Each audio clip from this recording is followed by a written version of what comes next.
Hey, this is Matt once again. Welcome back to another video. And this is a paid request from my friend Mike, OCP Communications. Thank you for that. For those interested, requests in any type of videos, whether it be a random thought, topic, movie review, re-review, random streams, commentaries, video game playthroughs for an hour, a full playthrough, whatever the case may be, feel free to send it. I will get to it as soon as I can. It could be through PayPal. I do have CashApp as well. Links are down below, and I will get to it as soon as I possibly can. So, thank you.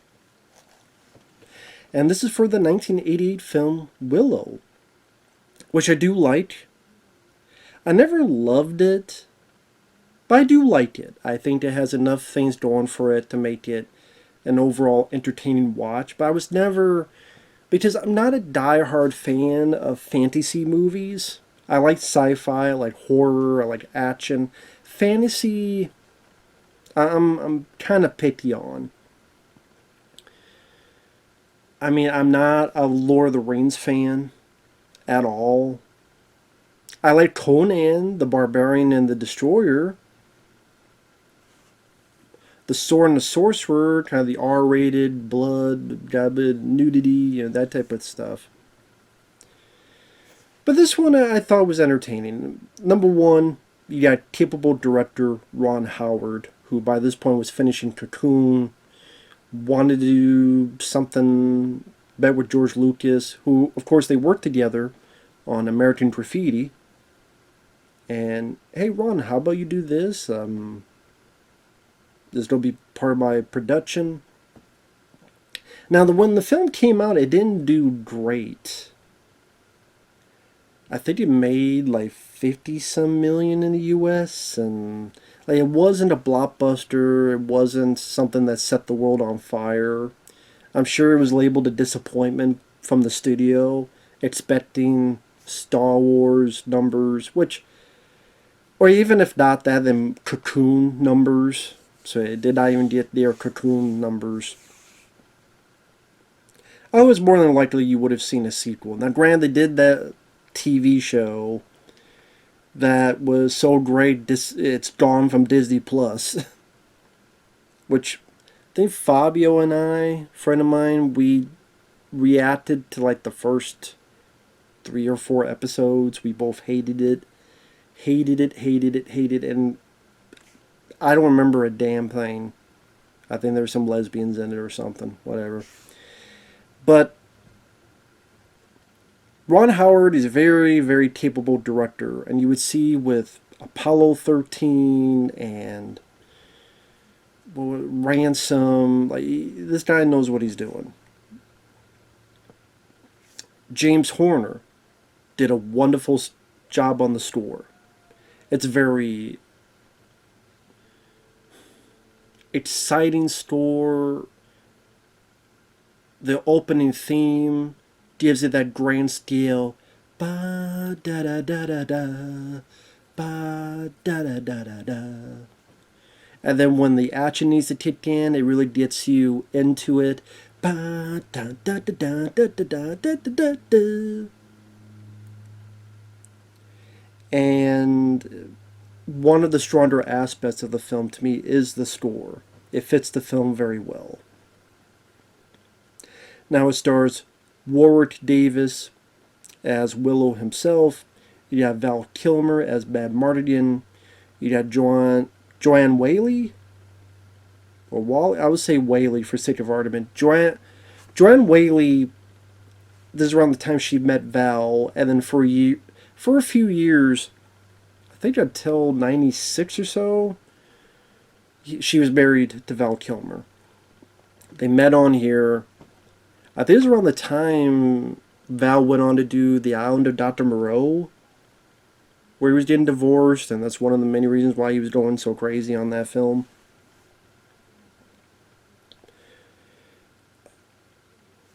You also have Kevin Pollak, who's been in a lot of stuff, A Few Good Men. He was Arnold Schwarzenegger's partner in End of Days. The Usual Suspects he was in. He's one of these two little things called brownies. Him and this guy, Rick Overton. Which they become kind of comedic relief. Almost as if I don't want to say R2D2 C3PO like in Star Wars, but try to be the comedic relief of it. Davenor Hurley as a soldier who knew Val's character back in the day. His character's name is Eric. May he rest in peace. I liked him as a character actor. I liked him. He was in Superman 3. He was the guy who Richard Pryor had to get drunk in order for the guy to pass out, and Richard went to his computer.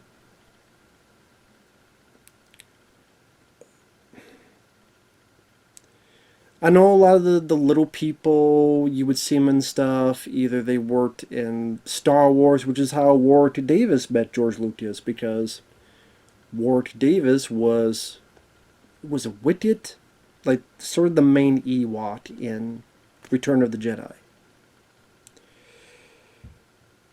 And the story had been in George's, I think since the 1970s.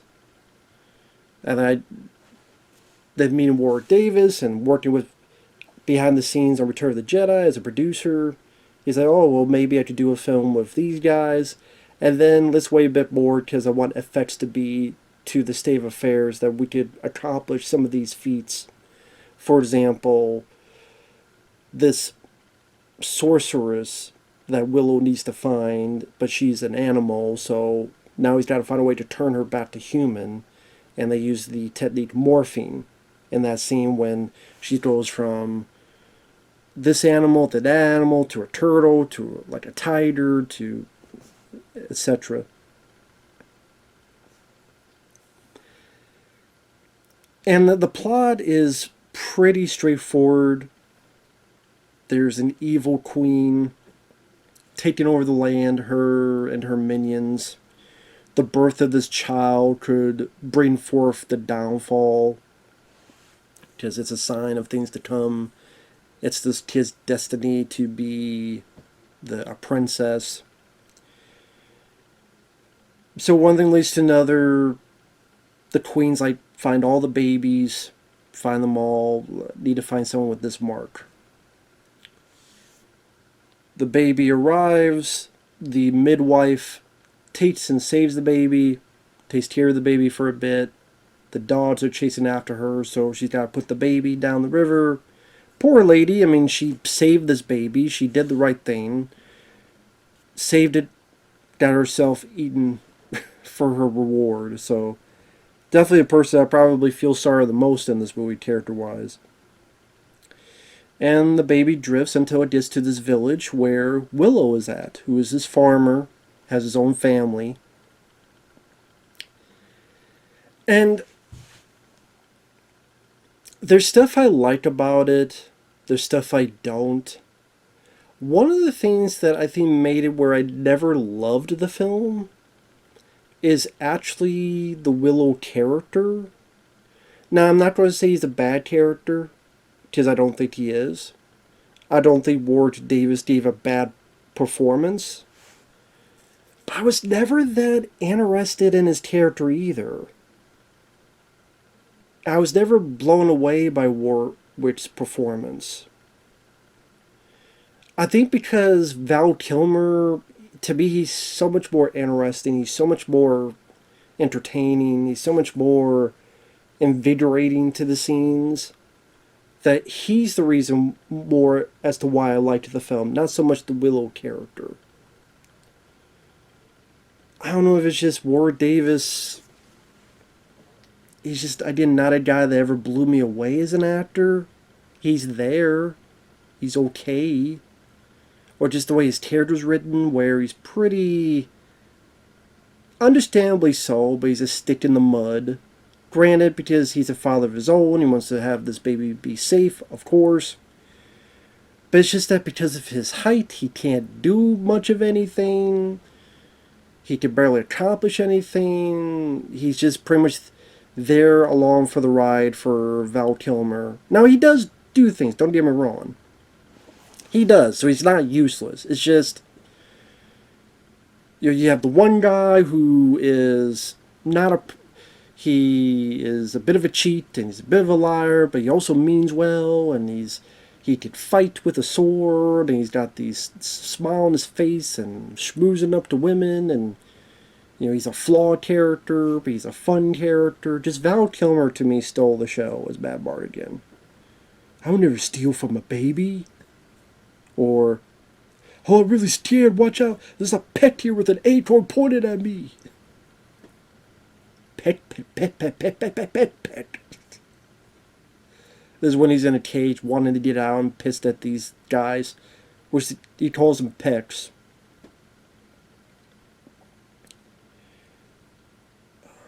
But yeah, Willow is just kind of there. I mean, I don't know. I don't really have a good reason for you.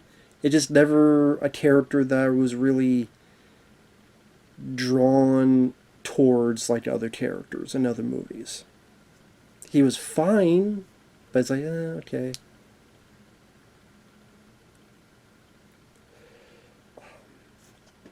And maybe it is the actor, because like Warwick Davis is fine, but as I'm looking through the other people, Phil Fondacaro is in this, who I liked in Ghoulies 2. And he was in the first Troll. And I'm sitting there going, I actually would like if Phil Fondacaro played Willow.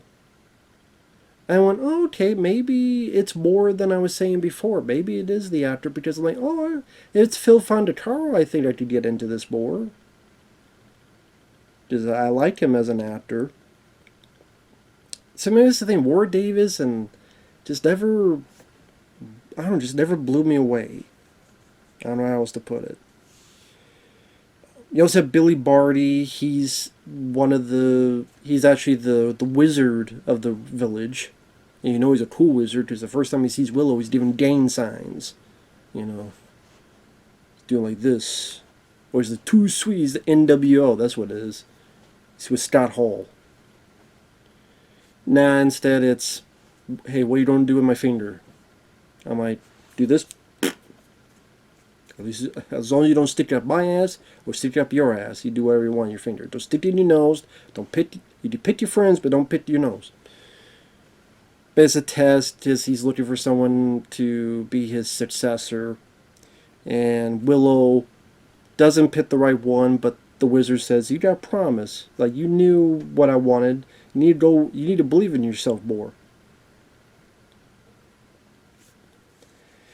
But yeah, before even that, the baby arrives, and Willow is a bit of a dick. Because the first thing he says is, push that baby down the stream. I'm like, what a dick. I get it. You say, but at the no, fuck that. You know what?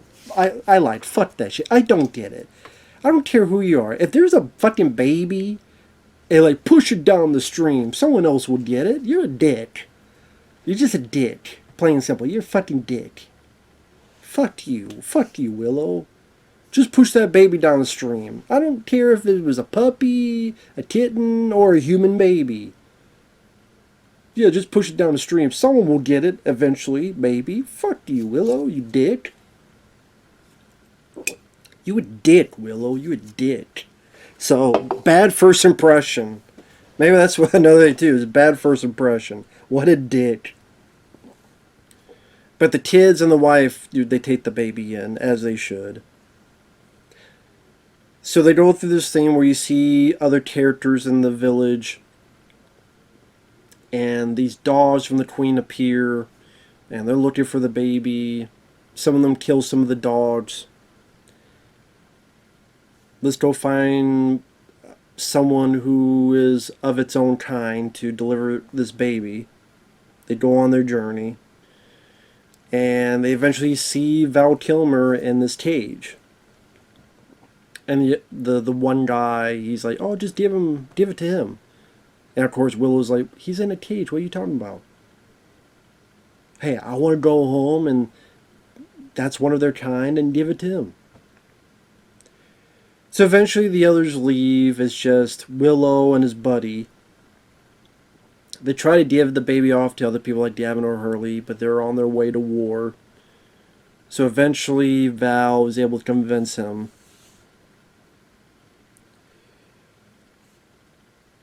They go their separate ways. And very quickly, Willow finds out that the baby has been taken by these little guys named brownies. And Willow chases after them, saves the baby. Well, not really. They get caught. Him and his buddy get caught as if it's Gulliver's Travels, tied up. And then this overgrown Tinkerbell angel fairy lady comes in and says, "This is your destiny. Leave him the fuck alone, you brownies. This is your destiny. Your destiny is to protect this baby because this baby has chosen you." And then his buddy goes back to the village, and Willow has his baby. He's going to go on to his destiny, which leads to a tavern. And Val is there, and he's like pretending to be a woman because he slept with this woman, and the girl's husband has arrived, and Val's got to hide from this guy.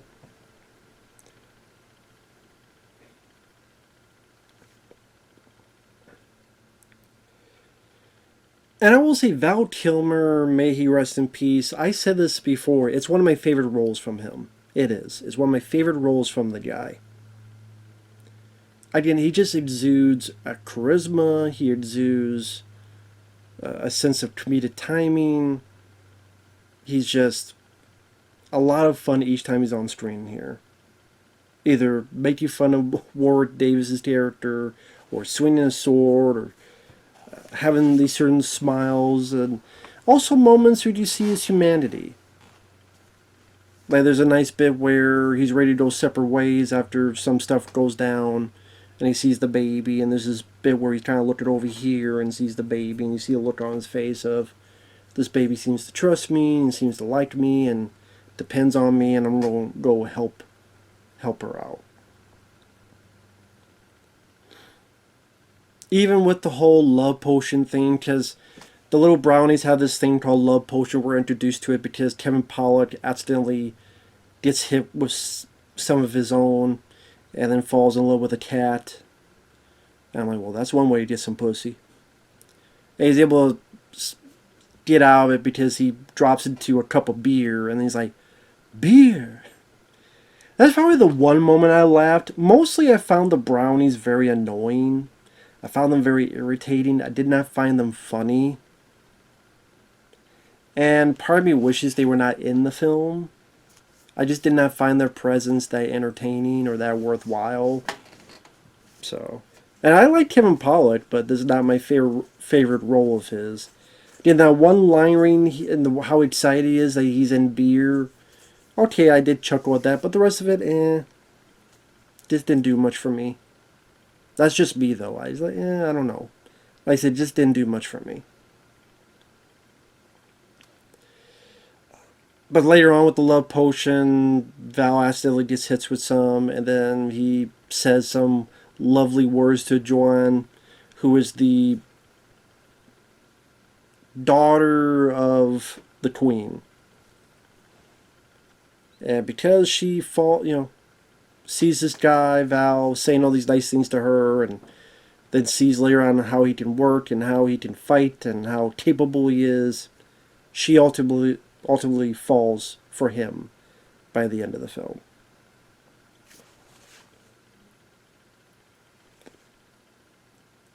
The action scenes, some of them are decent. Yeah, there's the bit where they're on the sled and there is steeping and some nice stunt work when they're sliding down this snowy mountain. My favorite is when they come across this castle. They think there's going to be reinforcements, but it's empty. So Val is setting up all these traps and stuff. And so when the soldiers arrive, he's shooting arrows at them. He's using his sword. He is able to kind of, throughout the entire battle, dwindle the numbers. Either, again, he set up traps, or he's hiding over here with some arrows and shoots at them. Knows how to handle a sword. That stuff was fun. Like, Matt Mardigan, Val's character is pretty badass in this. Killing people with a sword. There's this monster that Willow accidentally creates because there's these trolls, which I don't think look that impressive. They look like lackluster gorillas. So the trolls never was that I think like the design just was really. I did like the creature.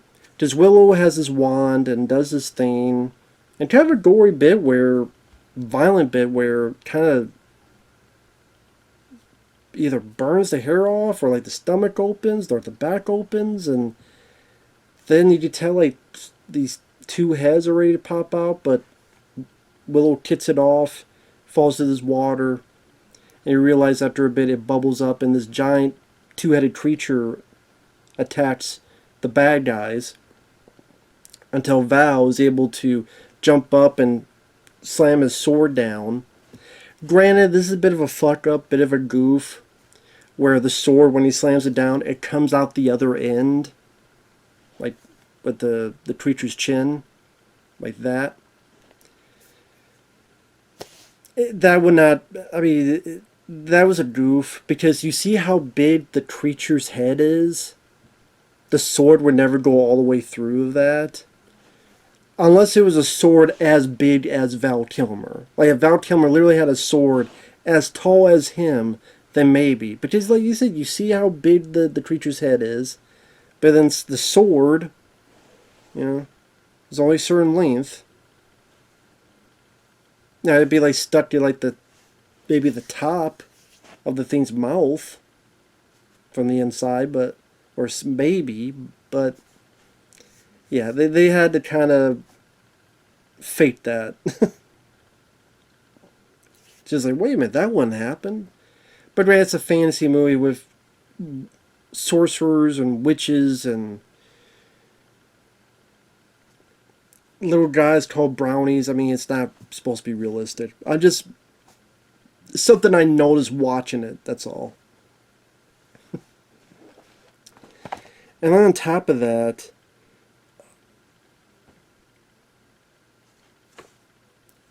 it doesn't matter.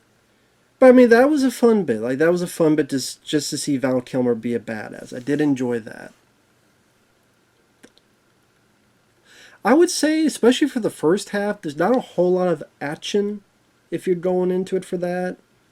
Other than maybe the carriage sequence where early on, not early on, but still a decent bit into the film.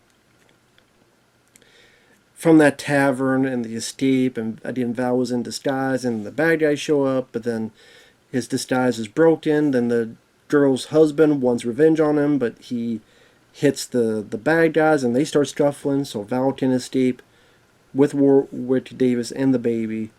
And then you have this chase scene on this carriage. Did some decent stunt work. Like the bit where Val has the mace and throws it and hits the driver and this other carriage coming towards him. Did a nice usage of James Horner's music in that bit.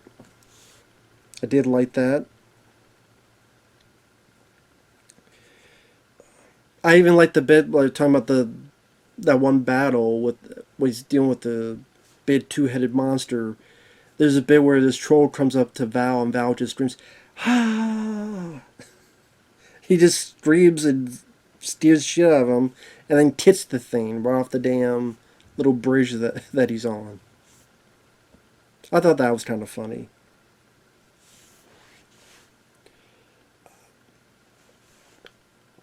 The lady that plays the good sorceress who, for a good chunk of the film, she's these other animals. She wasn't too bad. She wasn't too shabby. The effects, the morphine definitely did a lot for its time. So I think they did what they could. Even some of the makeup, like there's this. Before the big battle at the end, the good guys are outside, and the queen turns them all into pigs, and you see kind of some effects of that where people are turned into these, and some decent makeup effects there.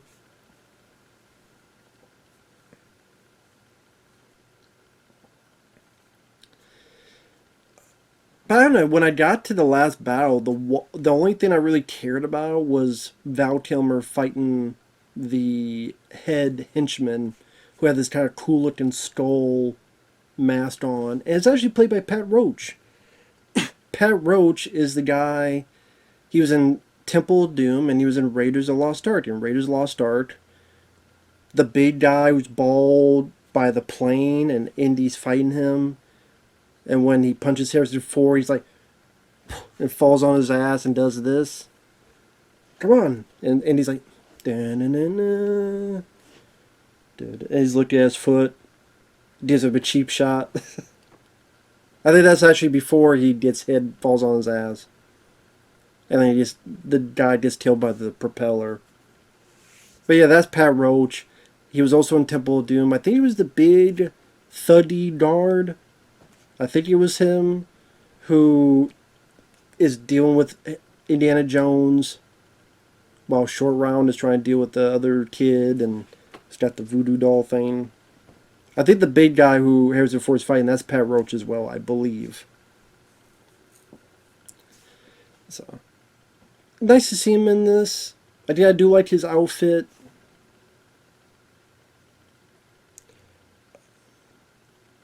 The battle with Willow and the good queen, the good sorceress and the evil queen, I don't know, just something about that. I'm like, whatever. I don't know why. I did maybe because Willow, he's got to use his wits. So he makes it pretend like he made the baby disappear.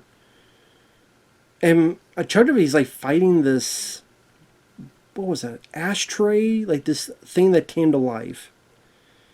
So again, because of his size, because like Willow can't do a whole lot physically. He can't do a whole lot. And for me, doesn't make it the most enticing lead for this type of movie. At least that's just me.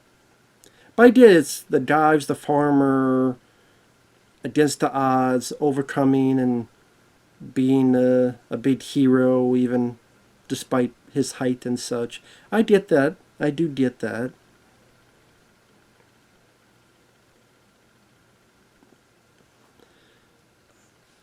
Joanne Whaley, I thought, did fine for what she needed to do. The evil queen, you just say maybe she's hamming it up a bit, but I thought it worked for what the movie needed.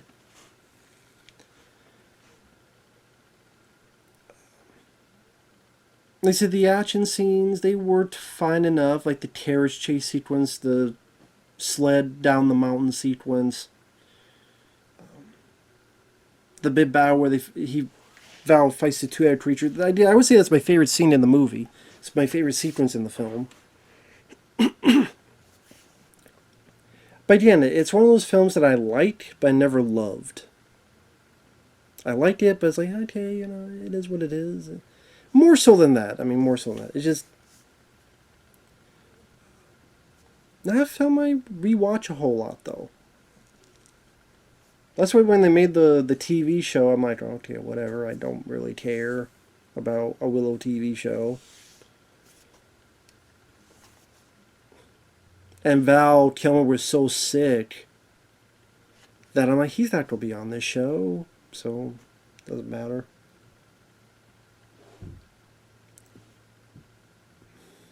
Let's try to think what else I could mention.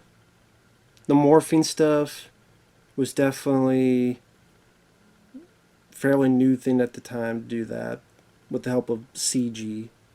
Very early usage of that. That's very commendable.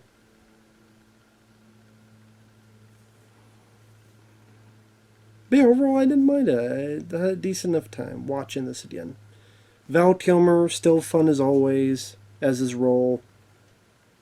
When he's trying to feed the babies black root and Willow's giving him the third degree, and then he throws it. And then the way Val looks at the baby goes, "You see what he did?